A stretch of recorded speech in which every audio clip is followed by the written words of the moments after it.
Welcome please to the JVG podcast, where these G's are gonna spread their seeds of knowledge about the league. It's flourishing with these. These funny catchers seem to be well read, esteemed and honest.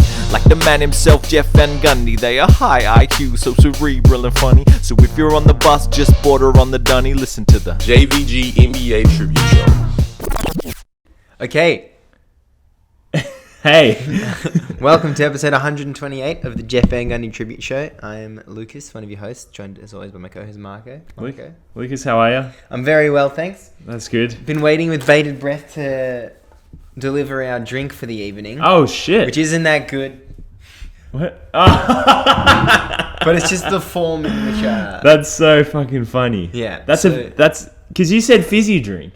I said, grog. Yeah, and I'm happy with either. Yeah. But it's just funny that that's what it was. Anything to wet the whistle. It could have been anything. It could have been anything. I was thinking it would be like sarsaparilla or something, you know? Fuck. The urge to just drink it and not share any of it. So good.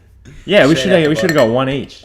Yeah, well, I'll tell you... Sorry, I'm being ungrateful. No. So I'll tell you why I got this. So it's a long neck of Carlton draft. For our non-Patreon subscribers. Yeah. And I'll tell you why I got this. Mm-hmm. Yesterday, so Jimmy's back in Melbourne for a little bit. And yesterday he was like, the only message he sent me was like, hey, get me a long neck of Carlton draft, would ya? And so I did that. And then, much to my distaste, I come home tonight and he's drunk one of my filter XPAs. No. Left the Carlton draft completely untouched. No. But he probably doesn't even know what a filter XPA is. Well, that's what I'm thinking why he drank it, because he's probably had the exact same thought that everyone else did while he, over the last couple of months, that he hasn't had to, since he's been in Malaysia. Yeah. Not living it up, living it down. And so he probably saw it and was like, that's probably a Greek beer. Let me have a sip. A Greek beer? Yeah, isn't that what the thought you had? No. Everyone. All right. Well, that's a first, because everyone else I've encountered really has I wonder what everyone thinks about these. It's so bad. It's like an ice cream float. It tastes good though. Everyone I've spoken to has been like, oh, is it a Greek beer? And I'm always like, I would have heard of it. Surely I would know. I know there's Vagina and there's Mythos. That one's awful. But filter XPA, not Greek, just Aussie. Could it be a little bit of racism? Yeah, definitely. But also the way the can is. Yeah. I feel like it's a bit of a Greek design. Cheers, man. I do get that, but always drink at the same time if it's an audio form. Exactly right. Yeah. So you don't talk over each other. Could have been a bit colder. Well, we were waiting for my laptop to start up for about 20 minutes. Yeah. Which it has now. As you would know because you're listening to this podcast, wherever you get your podcast. If I looked at the label of a filter XPA, I think some hipsters trying to make a beer that looks like an old school beer. Yeah. And maybe going for that, Mediterranean, Eastern European sort of like, hey, look, it's like the state-made beer, It's got that sort of vibe to it. It also kind of looks like a soccer jersey, which I think is part of the draw. Oh my God, a filter jersey would go off. Yeah. It's fucking already made. It is? Well, it's already they just got to scale it up. Oh yeah, we just invented it, yeah. Very, very good. They should sponsor my futsal team. If you're listening, Filter XPA, you should sponsor Claudia's team in the Thursday night mixed futsal odds. Not to be mistaken with any other team. Do you want to know? Do you want to get asked the trivia that was on the bottles? Oh, hell yeah! All right.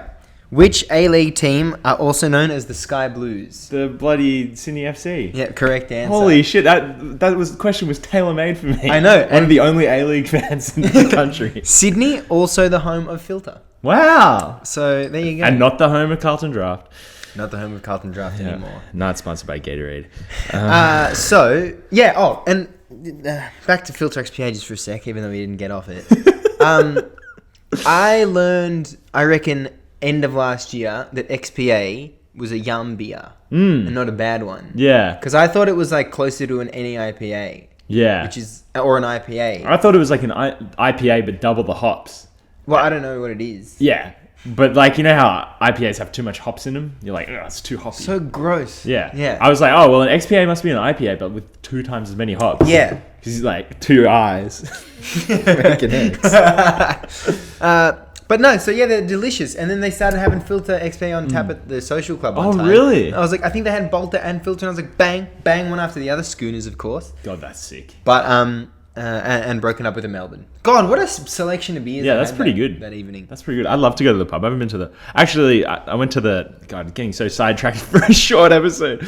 I was in Apollo Bay over the weekend. I went to the Apollo Bay Hotel. Nothing like a country pub. Nothing like it. Yeah. What are the prices like these days? Oh, terrible. Shocking. Oh, actually, Wait, really no, the expensive. beers were good. The beers were fine. The beers were like... It was like 9 to 11 for a pint, Nice. I want to say. But the food... Emily got the worst vegan chicken parma. So it wasn't an eggplant parma. It was like fake chicken. It was about a third the size of the actual chicken parma, and it had fucking like the vegan cheese on it that just doesn't melt. And it was actually the most like disgusting the canned thing. cheese? No. Okay. It's like shredded, Yeah. and it was the most disgusting thing I've ever tasted. So this was like a rural pub. Yeah, it was a rural pub, but it's Apollo Bay, so it's got like. Oh, okay. Yeah. Well then, okay. I'm still on the fence actually. Haven't made my hand up. Maybe by the end of the episode you will. And what an episode we have today, Yeah. don't we, Lucas? So we have a little bit of a WNBA free agency, pre-agency little preview. Because we're spoiler alert, well not spoiler alert, peek behind the kimono. We were almost not going to record this episode for a multitude of reasons. However, if we were to come in off 2 weeks next week with WNBA free agency, we would just be all over the place. Well, it would all be over, but like, Yeah. We'd be like, oh, well, we thought Emma Meeseman was going to sign with such and such, but she Yeah. actually signed with so and so. Yeah. And that would be like not very good radio. No, awful radio. Yeah. So, yeah. As of this episode coming out, which is Wednesday, 7 a.m., and this edition would be the 1st of February, Wednesday, 7 a.m. Yep. It will be tomorrow. True. That Yes. WNBA free agency, I think that deals can be signed. Yeah. So players have been able to negotiate in the last 10 days. There's like a grace period that is just straight up part of free agency, which is like, more leagues should adopt something like Yeah. that. But players can't sign until tomorrow from when this first Yeah. comes out. But a lot of players have already made their intentions to sign. A lot of intentions and a lot of re-signing. With one team or another. Where do we want to start, Lucas? Well, let's start with what's happened already. Yeah. So since last week, or even before our episode last week, there have been some moves that we didn't talk about. Two, I think, really big ones. First, De'Erica Hamby to the Sparks from the Las Vegas Aces. And second, and this one's pretty fucking huge, Candace Parker to the Las Vegas Aces, which I can assume you're thrilled at. The opposite of thrilled at. I'm sure fans of the other 11 WNBA teams aren't very thrilled about it either. No. So do you want to take this away? Because you guys both lose Hamby and gain CP3, but in two completely different deals. Yeah. Well, let's start with Hamby. Let's go chronologically, and also because the Candace Parker thing, there's less analysis and there's more just there's a lot of punch in the air about it. So yeah, we traded De'Erica Hamby at very obviously the start of like a bid to lose salary. While we we line up this huge free agency signing, and it seemed all pretty well and good to begin with. Like Hamby was a good player, but she was probably like the least contributor in our playoff run last year, not through any fault of her own, just through like what the rotation looked like and injuries and form. But then, she basically came out a day afterwards saying that the Aces treat her in an unprofessional and unethical way that has been traumatizing. Basically, the nut of it is that there was a lot of like promising that she'd stay with the team, and then there was a lot of like, oh, you've gotten pregnant, like that's that's not going to be good for the team. Like, how do we know you're not going to get pregnant again? Basically, just stuff you should not be saying to a woman in any circumstances, as in any a professional setting. Yeah, as any sort of employer. So like that's very, very disappointing to hear as an Aces fan, and especially for like Hamby, who's been she's been on the team for like pretty much longer than anyone else. Like. Like she's sort of been through the rebuild. She was a core member throughout the season last year. She was really important the year before. I think, yeah, she spent her entire career with us. So sort of to do that is pretty... if she feels shitty about it, then I feel shitty for her. Yeah. On the Sparks side of things, they've actually made quite a few moves already in this free agency period. And I wrote an article about Nneka Ogwumike's free agency decisions. She's probably going to return to the Sparks. She's indicated that she wants to return to the Sparks. And they'd be psycho to not re-sign her. But, having already brought in Jasmine Thomas and now Hamby this offseason, they've got Nneka Ogwumike. Katie Lou Samuelson's still under contract. Although she probably won't even start at this point. And I can't remember if there's another fucking... Someone else that was... I forgot. Anyway, there was like... They had like already a 5-player lineup they could throw out there, which is like, oh no, this is actually already looking pretty good ahead of the next season. But yeah, it's pretty disappointing for Dearica Hamby that because she was such a you could feel her impact on the game. She wasn't like a stats player.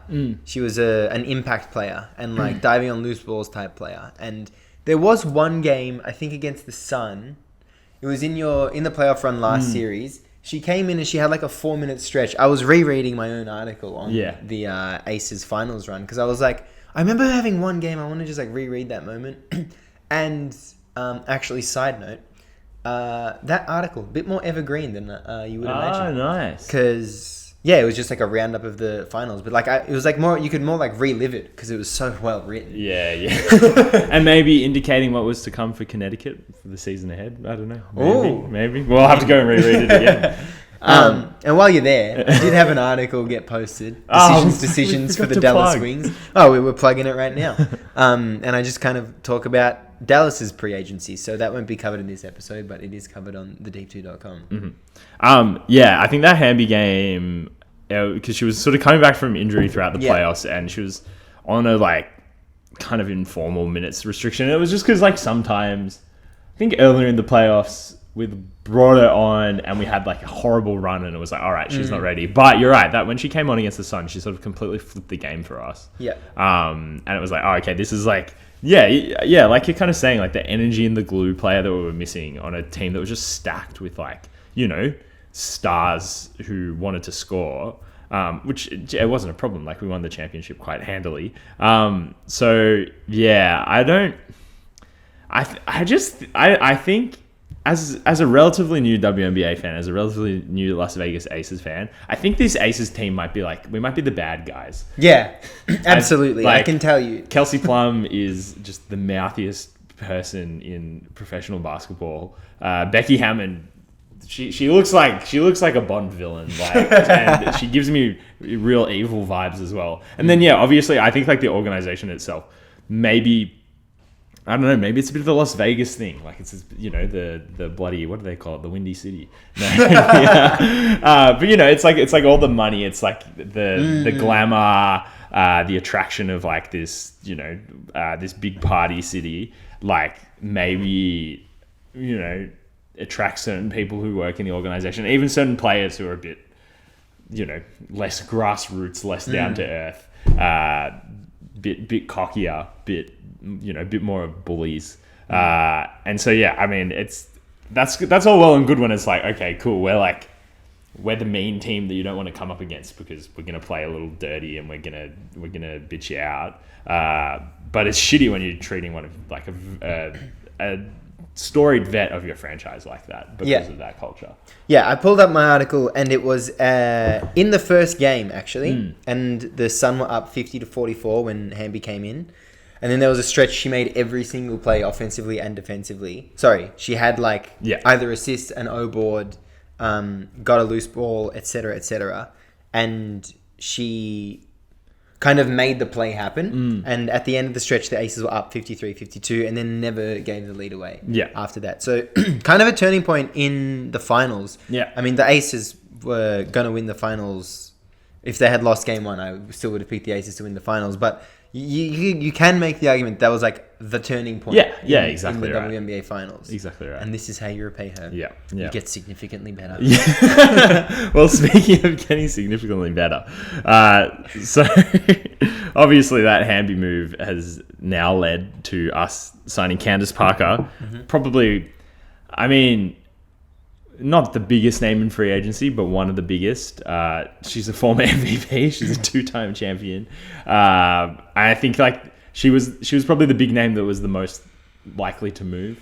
I would say, like, you know, Stewie, I would say is still on the fence. Even Vandersloot, like, don't really know what's going to happen there. We will get to that shortly. So yeah, from my perspective, this is great. Yeah. Like, adding a player like that, like another vet. But I mean, actually adding a vet, like adding an older player who's been in the league for a long time, because our core is still like really young apart from Chelsea Gray. Like, Asia, Kelsey, Jackie all have like at least 8 seasons of basketball ahead of them. So yeah, I just can't believe that we, as the champions, like, is this the KD move? Is this what this is? Is this the Warriors signing KD? I was thinking about that. Candace Parker at this point of her career is not that like tier of player. She's not at her peak, but she's so good. It's so close to. It's so close to. You know, it's still it's the same expectation as KD to the Warriors. If you guys don't win every fucking game and then the finals, the season's a failure. Yeah. Because the ring is yours. But like, if you are not 100% through the entire regular season and then the playoffs, then I'm considering this season a failure. Because it's like, now, so you had absolutely no issues at the 1 through 4. You were running Ilana Rupert and Kia Stokes. Those were your centers last season. And they were combining for 28 minutes a game. And those were like, you don't want them playing 28 minutes a game. They were very much filling a role. In the playoffs, they were barely playing, and Raquana Williams or Hamby was on the court. Raquana Williams, who's like, what, 5'8"? Yeah. Like, she was replacing the center, and everyone was just jumping up a position in the lineup. That was better than having one of those centers on. And now one of those centers doesn't have to play, and it's fucking Candace Parker. Yeah. So now you would have to assume the lineup is Kelsey Plum, Asia Wilson, Chelsea Gray, Jackie Young, and Candace Parker. It's like a 5 all-star lineup. It is. That's exactly what I just said. I just said a 5 all-star lineup. And it's kind of impenetrable. And I don't know a single team from... Well, I mean, you guys got better. Like, you guys were already so far ahead of the pack last year, and you got better. So it's like, what do you do? What do we do? Everyone else, what do we do? Well, I think I have an answer for that, but I want to just finish. Tooting my own horn here. We also signed Alicia Clark. Oh yeah. Who, you know, she's on the wrong side of 33. Is that what we would say? I think you can just say 30. Yeah, I mean, she's 35. Like, she's well on the wrong side of 30. She's on the 40 side of 30. She's a fantastic defensive wing. She's a really good shooter. She has had a not great last 2 seasons, coming off oh my god, I had the injury in my head for all of today. It's the one that's named after the guy, the French guy. Frank? Yeah, it's a list. It's the list. She got a list Frank in 2020, I think, and I think since then she just hasn't been at the level of player that she once was.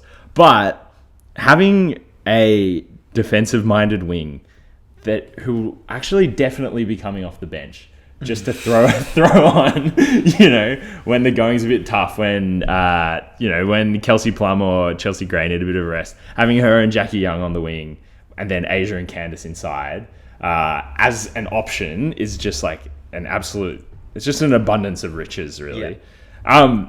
The only caveat to all of this is I have seen... I can't remember where I saw it. I think it was one of the Next Hoops people crunch numbers, and like either a couple of these players are taking huge haircuts salary-wise, or we're going to have to shed another player. And that player will probably be Raquana Williams. Yeah. Which is like, it's that thing where I'm like, I don't want to lose her, but the benefits are just outweighing the negatives once again. Yeah. Where I think, like, those 6 players, you can't really complain about. Like, I don't think losing Raquana Williams, that's not affecting how you feel about having those 6 players as your best 6 players. Yeah. Yeah. Yeah, and Raquana Williams, I feel like she was definitely needed in the finals. But, I mean, we all saw it. Like, it was her, Jackie Young, Kelsey Plum, Chelsea Gray could really all play the same position. Yeah. And you could bring in, you would be happy with any of them being the one you retain. Yeah. Let's say you had to get rid of the other three. Yeah. You would be happy if that was the cost of bringing in a player in a position of need. Yeah, exactly. But Alicia Clark was a steady starter for the Mystics last season, who were one of the steadier teams in the league. And you not only take that player away from them, like you not only take one of their starters away from them, you also add her. Yeah. And not that the Mystics were like world beaters or anything last year, No. but they were just a good team. And like if you were to start all the games you appeared in for that team, you have to be a good player. You have to be one of the more reliable. I think that's the word I'm looking for. More reliable players in the league. So yeah, just keeps getting better and better. Definitely. Yeah, and again, another player with championship experience. Like she's won 2 rings with the Storm, 2 defensive team appearances. I think the only way that this is at all fair is if someone else assembles a ridiculous super team. And what would you be hinting at? Well, I mean, I think we sort of spoke about it last time when we were speaking about the Jonquel Jones trade. Sabrina Ionescu, Jonquel Jones, that's like, what? Would you say 2 of the league's best 10 players on the same team? Yeah. I think I would say that as well. Yeah. Let's say 12 to give us the buffer. Yeah, But 12. 10 I think is pretty safe. If the New York Liberty add Breanna Stewart, are they in contention with this Aces team? Just on paper, just bar for bar. I think through 6 players, yeah. Yeah. Through 6 players, yeah. But then, like, the next 4, I think the Aces own all of them. And then it drops to the Liberty with whoever the 4th best player would be for them then. Yeah. So I think at the top end, maybe. I think yeah, Stewie, Ionescu, Jonquel Jones. And then what would you say the 3 best? I would say it would be still Chelsea Gray, Kelsey Plum, Asia Wilson. Yeah, definitely. I think that the Liberty would have 3 of the 5 best players, but then 6 through 10 the Aces would have. Yeah. And I think that they'd still be like a step above the Liberty if they were to add Stewie. Yeah. Yeah, I would agree with that. God, yeah, it is pretty unfair, isn't it? Yeah. Well, let's jump onto Stewie's free agency market because she has been just tweeting emojis for the better part of 2 weeks now. Just having so much fun sending them to Lucas. Yeah. At first I was like, oh my god, what's going on? Yeah. And then I got to the point where I was reading the Twitter replies and all of them are just making the same version, a different version of the same joke, and it's just like, okay, fucking relax, man. Let her enjoy her moment. But it's like, WNBA Twitter trying to figure out what Stewie meant in her latest tweet. It's like, oh my god, fuck, all of you, even Dick's Sporting Goods is fucking tweeting this shit now. Like, stop replying the same shit. However, Stewie has shortened her list to the Seattle Storm and the New York Liberty. Definitely praying she stays with the Storm. Maybe reading too into the tea leaves, but Courtney Vandersloot just signed with Fenerbahce. How do you pronounce that? Yeah, I'd say, yeah, I'd agree with that. I say Fenerbahce or Fenerbahce. Okay, let's go with Fenerbahce. We have the internet right here, but you know what? We'll just agree on Fenerbahce. So yeah, Vandersloot just signed with the team Stewie's playing with right now. And I think that might actually guarantee that they're going to play together next year. But whether that's in Seattle or New York is still, that's where the question lies.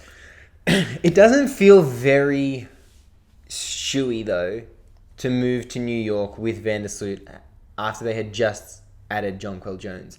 Had they not added Jonquel Jones in a trade, then I would buy it. Going with Vandersloot, Ionescu's already there. And there's like good role players, not great role players, already established in New York.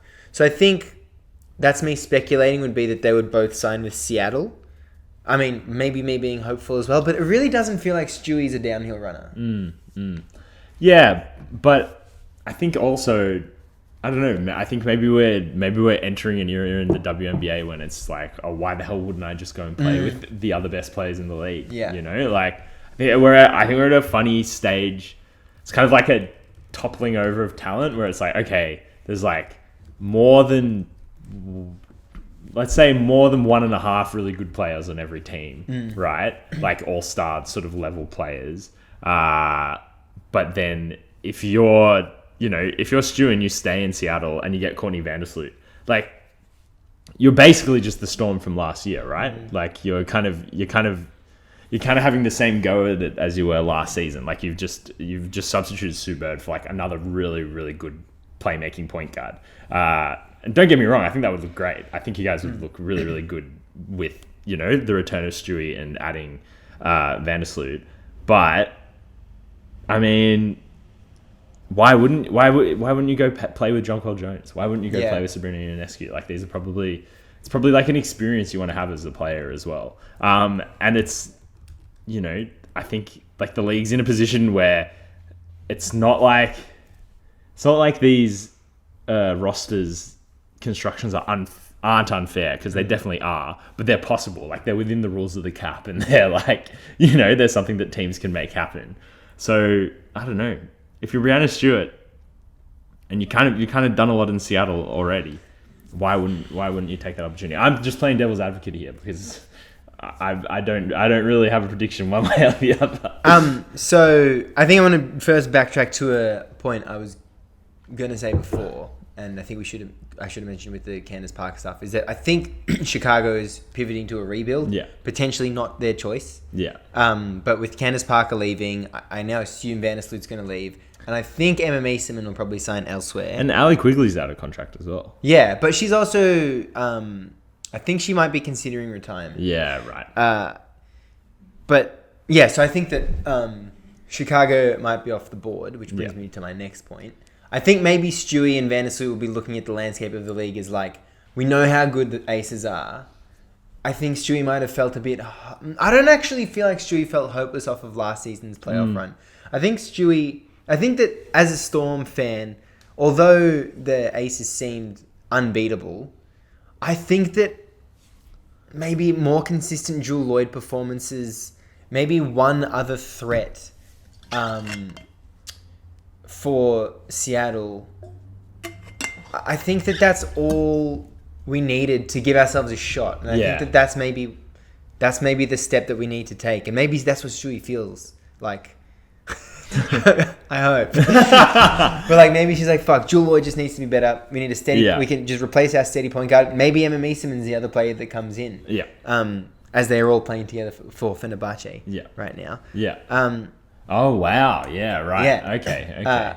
But I also think that the Sky were contenders last season, and although they didn't play the Aces in the playoffs, maybe Vandersloot and Meeseman and Candace Parker, they all saw the Aces and they were like, fuck, what do we do about this? Yeah. So in that sense, maybe Stewie's like, okay, Ionescu and Jonquel Jones is a big upgrade from just Jewel Lloyd, and then if I can bring Vandersloot with me to New York, then that's kind of like for like Sue Bird, maybe a bit better than Sue Bird was last season.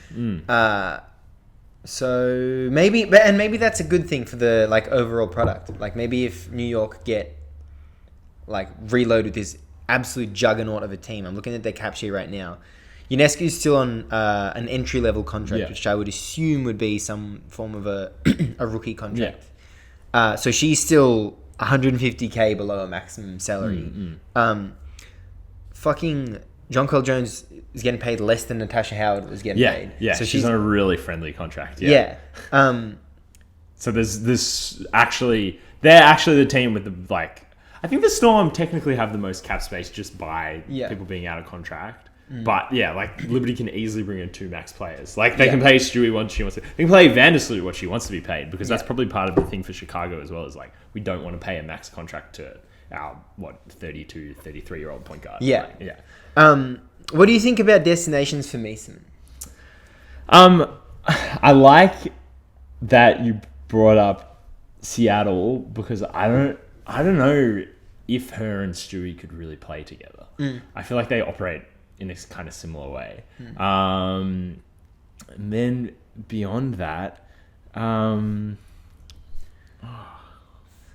what have you got there on your notes? what have I got there? For me, some destinations, because I think that's a fair point that they fill pretty similar roles. Yeah. I think Emma Meesseman might be one of my. She is definitely one of my favorite players to watch play basketball. She might actually be my favorite player to watch. Yeah. And I would love to watch her. I would love if she signed in Seattle. But I think they could coexist. It'd have to be quite like high-low. Yeah. Which might limit the rest of the team. And like, if you're looking at building a team, then maybe that's not the best way to go. But then also, man, if you put Jewel Lloyd, Stewie, and Emma Meesseman on the court, they're gonna figure it out. Yeah, they're gonna figure it out. Because they can all shoot. Yeah. As well. Yeah. And they all. I think that's what I like about Meesseman so much. She's so smart. Yeah. They're all really smart. Yeah. Go on. In fact, I think Meesseman would be good in Storm if you didn't get Vandersloot as well. Like, as someone who... Because she's, like, really good with the ball in her hands for a big... You know what I mean? Yeah. Back to Washington as well. Like, that could be pretty true. nice. Like, just with that Clamps backcourt and then her and Deladon just, you know, mixing it up in the front court. I'm not sure how the money works on that one or anything like that. Well, also Shakira Austin. I don't know what her contract is right now, but you go on. Yeah. But I think you're right. I think the WNBA players who are that good can figure it out, and especially Stewie. Stewie just seems like the sort of player who can play around absolutely anyone. Shakira Austin's still on an entry-level contract. There you go. Fuck. Yeah. Damn. Yeah. Oh, that's good. That's good. Yeah. And then Washington. I don't know. They looked a bit. They're one of the teams that just looked a bit flat once their starters kind of came off. And if you just, I mean, it's true of any team, but if you just have more talent, like, you know, but like you can have just Meesseman minutes, just Deladon minutes. Yeah. Like, in fact, that might be a good option if she signed the Storm as well. Like, you know, whenever Stewie's resting, you have her out there, like, kind of running everything from the post or whatever. Yeah. But yeah, that's all I got for Meesseman. Yeah. So I messaged you before saying that I would like to mention a few things about the Phoenix Mercury as well, because I feel like they haven't been attached to anyone, and I just want to talk about that because I don't know why it's happening. I've got some theories and ideas. They have Brittany Griner, who's expressed that she wants to sign with the Mercury and play with them this season. Diana Taurasi is an unrestricted free agent. You'd assume she's going to re-sign with the Mercury, but like nothing has come out about it. Yeah. They're currently in the process of being bought by Matt Ishibiya. Yeah. Who's also buying the Phoenix Suns. So maybe getting, you know, your franchise changing ownership is enough. Like is enough of enough to keep you busy for a few months. Yeah. Also, their general manager, whose name escapes me right now, I think it's Jim Pittman or something. I think he is facilitating a lot of the transition from Sava owning the team to Ishibiya owning the team. Yeah. So I think that his focus isn't on the roster right now. It's more on that transition for the whole organization. But I feel like they're a team that definitely needs to make a move. Yeah, because otherwise they're going to get caught with their pants down, I think. As well. And also quite old. Yeah. Like there's not many. You're kind of at this point you're kind of wasting a Taurasi season. Yeah. Was she 38 or 9? Yeah. And then Griner's 32 or 3. And maybe that is me getting ahead of Griner's return because she would be so far from her like peak physical or just back to her like playing body.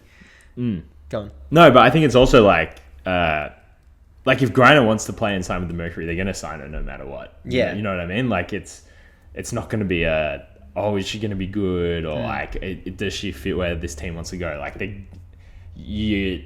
I'm not trying to make this sound like a negative, but you have to sign her after what happened last year. Yeah. Like if that's what she wants, then that's what she'll get. They only have 3 players under contract. True. Skylar Diggins-Smith, Diamond Shields, and Breanna Turner. True. Because I was looking, Sophie Cunningham. Sophie Cunningham. Am I getting that wrong? Oh yeah. She's met with. Yeah. It's, I always know that it's Sophie Cunningham because when you search it up, Someone else an comes author up. pops up. But she met with like 4 teams Yeah. a couple days ago. God, yeah, she'd be a handy signing for She'd anyone. be such a good Yeah. addition. But then also she'd be like a perfect fit next to Rossi and Breanna. Go figure, we've seen it. Yeah. But yeah, so few players under contract, and also Diggins Smith might even be on the move. Well, I think that was the thing at the end of last season. Like, Deegan Smith was really unhappy. Yeah. And I it wasn't like we're bad because, of what's happened externally. Like, the Griner stuff. I think it was DT injured for a period stretch last season. Yeah. They had a really bad run of injuries and like off-court issues and stuff like that, as well as the Griner thing. And then obviously like we see with the Phoenix Suns in the NBA, just the Sava stuff just happening. Just kind of puts a stink in the locker room. And you can imagine it would do so more to like the women's team, considering how much of a fucking pig he is. So yeah, like it doesn't. Funnily enough, it doesn't seem like a team that a lot of people want to be around at the moment, even if they had a lot of success with them just 12 months ago. Which is sad. Like you hope first day out of free agency, Griner re-signs. An hour later, Diana Taurasi resigns, and then it's like, no, we're getting the gang back together. Like they feel like you feel like they should either do that or they should pivot to a rebuild. Yeah. So I think what I thought is probably the case is just like too much, enough to worry about right now. Yeah. Enough to worry about to fucking attach your name to free agents. Definitely. All right. Well, and back from the ad. We've both brought 3 packages. Sorry, let me introduce this better. NBA trade deadline is just around the corner. And so much being said about, who's available, who's on the market. But not many realistic packages being put towards these players that are on the market, quote unquote. So I gave us a little bit of homework. I said, what team can realistically put together a $35 million purse going out that is filled with good assets, draft picks to potentially bring in an all-star level player. And I think it's as I experience more and more trade deadlines and trade periods, like fucking. So you think it's like rumors, and then the rumors happen, but fucking shit just comes out of nowhere. Like. It's been pretty quiet. Like, there's been grumblings about certain players moving, and you're like, there's nothing going to happen. Come February 6th, like, some crazy stuff is going to happen for sure. Like, it does every year. Yeah, like, the Jay Crowder deal is just going to happen. Yeah. And then you're going to be like, I guess that's fair. Yeah, you're like, I didn't think it would happen like that at all. And so we've both brought 3 of our best packages. I've traded all mine for Zach LaVine, not because I think it's going to be Zach LaVine, but he's 37 mil, which is right in that range. Yeah. And if you can make the money work for him, you can make the money work for quite a few good players. Maybe so. Maybe I'll go first then. Go. Actually, I want to do them last. But I actually ended up making 4. One of them I'm not really in love with. I just threw together. But here's one from the Kings. They can put together. Have you got a Kings? Yeah. One? Alex Len, Kevin Herter, Davion Mitchell, Keegan Murray, 2 first-round picks, and that can net them someone that's on a $37 million contract.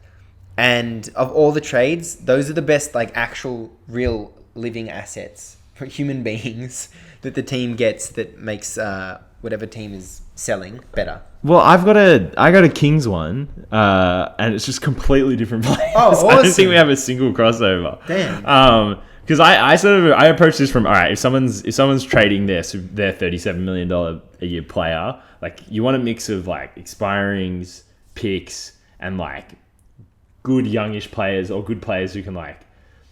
I'm calling this the Bojan Bogdanovic rule, like, so the Detroit Pistons didn't sign Bojan Bogdanovic because they were like, we need a 30-year-old power forward. They were like, we need someone who can like hit threes when Cade Cunningham passes him the ball.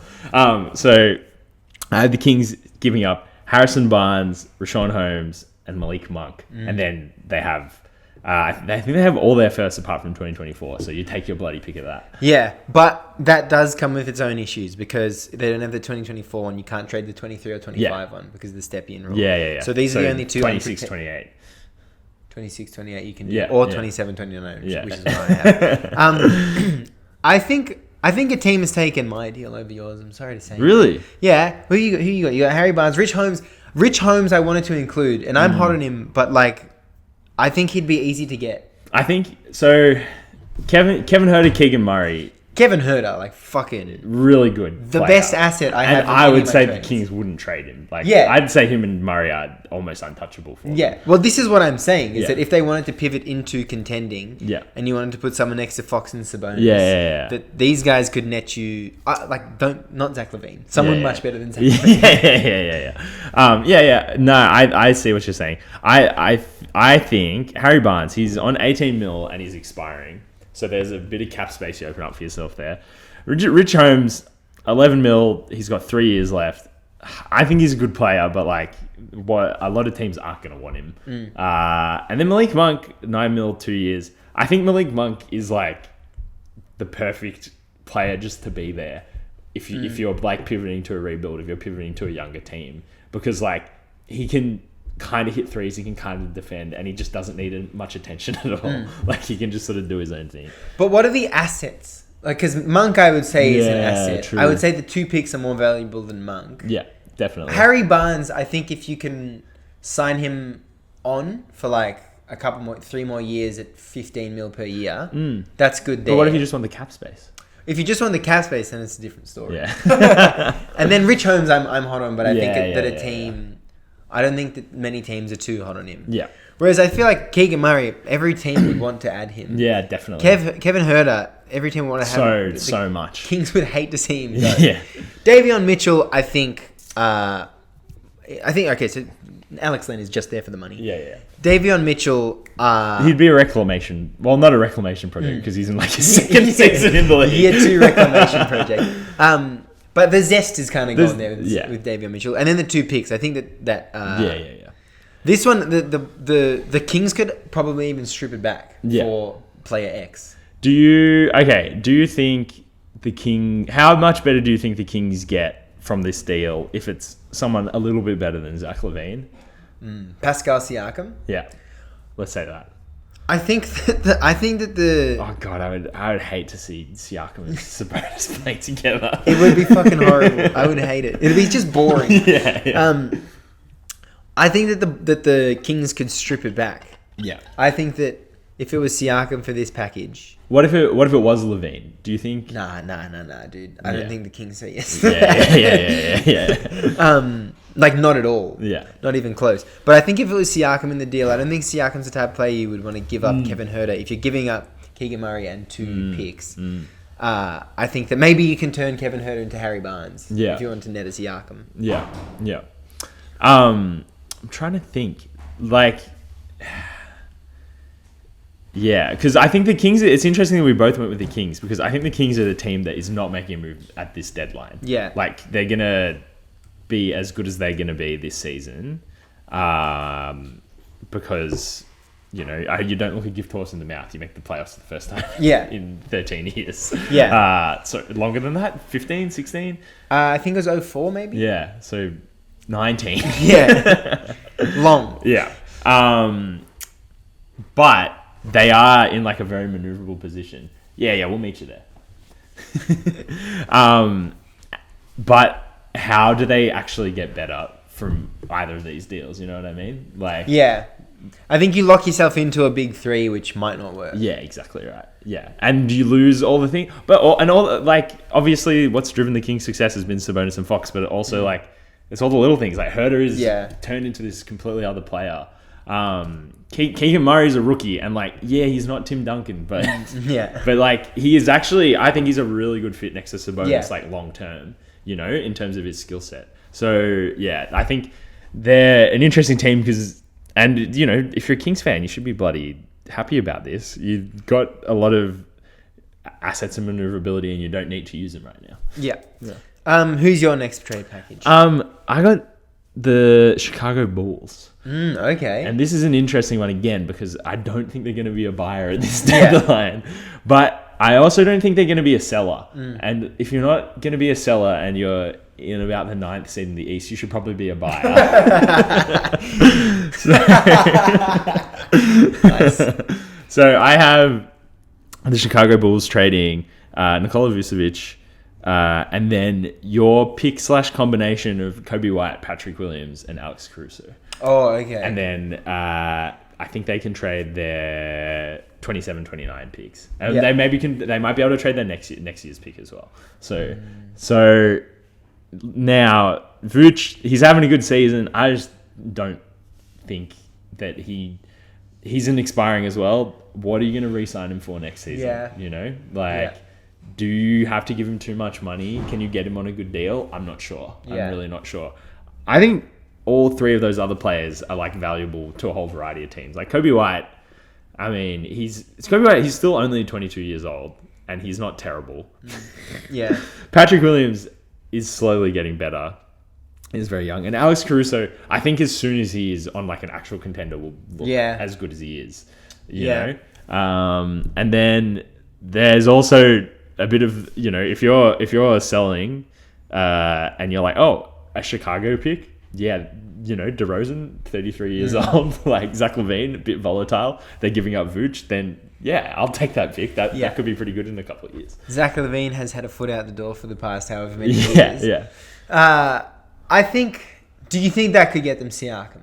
Oh. By the way, Siakam, we're just throwing out names. Yeah. And the point of this exercise is who can put the best package together. Yeah. To just who can send out the best package. Yeah. I don't. Oh, but then it could be kind of cute, Vooch being the center that the Raptors bring in. Just like rerun Valanciunas. Yeah, exactly right. Or even a bit of like Marc Gasol. I don't think so. I think there's a better package out there for Siakam if they are trading Siakam. Yeah. But I think the Bulls picks are more valuable than other teams' picks because they're just a much less stable franchise. And I think if it was Kobe White, Patrick Williams, and Alex Caruso, I think it's too much money and doesn't work. I think the Raptors find value for all of them. Like I think Kobe White's he's immediately their third best guard. Probably. Like, I'd say he's better than Malachi Flynn. I don't know about you. I think so. Patrick Williams is a Raptor, like, in build and everything. Oh, and Alex Caruso, that's another guard. Like, Caruso could kind of fix their backcourt problems if he was as good as he is, as he has been in the past. Caruso would be the first white guy in Toronto in so long. Yeah, true. I think I like the idea of Chicago's buyers. As you said, what else are they doing? Yeah. It's a good package. It's a good package. But I don't think it'd get you like a borderline all-star. No. Well, my next deal, maybe we'll just do two. Because I'm looking at this OKC one and it's just not good. I got another bad one, so we could just throw them out there. Okay, well, luckily I made 4. So I've got the Knicks package. Can be Fournier, Cam Reddish, Obi Toppin, Quickly, and then they can send out 6 picks. 6? They can send out 4 of their own and 2 of other teams. All first. All first. I haven't included any seconds. So here, there's the 6 picks that are 6 assets. And then IQ, Toppin, and Reddish, they're still all assets at this point. Fournier, you have to, You have to eat that. You have to eat that. That's 2 of the picks in and of themselves. You don't have to give up. Because initially I was thinking you'd have to give up one of Brunson, Randall, or RJ to like upgrade. But I think this can get you a borderline all-star. Look, I think Obi Toppin, Cam Reddish. Cam Reddish is not playing basketball again. After this contract. Toby Oppen. Yeah. I don't know if anyone likes him anymore. But I think I think the combination of what you have there. Yeah. Like, look, if we 6 picks, I don't think they're going to trade 6 picks, but even if it's like 4, if it's 4 like full unprotected first rounders, and you're like, oh, and there's a little bit of asset play in it, I think you might be good. Yeah, I think that's the play as well. Yeah. I think that Obi Toppin could be. I think he could like have one of those random 8-year careers. But I think you might be right about Cam Reddish. I still like Cam Reddish, but I think. But I think he's like he had like a good 15 game stretch at the start of the season. Now he's just not playing for the Knicks. You know, and he's bounced around. He's not the player that he was drafted at as well. So, and has he been paid? Like, did they extend him? Or? Reddish? No, I don't think so. Yeah, I don't think so. So I guess that would be the only thing is like, all right, can I get a guy who might still have a really good NBA skill set at a really cheap price? Yeah, that would be the sweetener there. I also feel like Evan Fournier kind of fits that mold where he could like just randomly have a good season with a bad team, and then someone buys high on him. But that's definitely not the asset coming in. No, but that's actually not a bad point. Like if Fournier was on the Pistons, right? Like he's going to be terrible on defense, but like you don't need to be good on defense because you're not trying to be good. But again, he'll hit every 3. He'll hit every catch and shoot that you give him. Okay. I like that only because that was the point that I made at the beginning of the exercise. All right, what's your next deal? My last one here, and I don't like this. It's a Miami Heat. The Miami Heat give up Tyler Hero, Victor Oladipo. I've thrown in Nikola Jovic as a little bit of a sweetener. Duncan Robinson goes to a third team. Okay. And I'll explain why in a second. And then, again, it would be the 27-29 first round picks. Is it the poison pill? It's the poison pill. Yeah. It's the poison pill. So, while Tyler Hero is only 5.7 mil going out, he's 25 mil coming into another team. Yeah. So, if the Heat want to absorb a bigger contract, they're also going to have to get rid of Duncan Robinson. Yeah. And how many years does Duncan Robinson have left? 3. Yeah, 3 so that's like, season. Man, that's 2 picks, I reckon. It's so fucked. To just take on his contract. Yeah. If you're like the team doing them a favor, then that 27-29 have to be going to fucking Pacers, let's say. Yeah, exactly right. And then it's like, the team giving up this superstar? Are they happy with Tyler Hero, who is a really good player and young, and Nikola Jovic, who's a good prospect? And no picks. Yeah. Probably not. I think, Well, Hero's definitely the best asset that's been on the selling side of things. And then Oladipo, is he 2 years? He's 2 years, 8.7 mil. And again, he's handy. He's not going to be bad. Yeah, I think he is an asset that you can pivot on or keep. Jovic, another prospect. I don't mind this. Yeah. I don't mind this. I think it could work in very specific situations. Yeah. It's like... fuck that. Honestly, the Pacers. And then someone else has to take Duncan's money. Yeah. Oh, the Pacers, because those mid-20-year-olds, they're doing pretty good in Indiana right now. Yeah. And it's kind of an ecosystem for it. Get Tyler to the Pacers. Yeah. And then who's coming from the Pacers to the Heat? Yeah, true. True. It's Halliburton. Yeah. Or fuck. And Turner. No, there's no.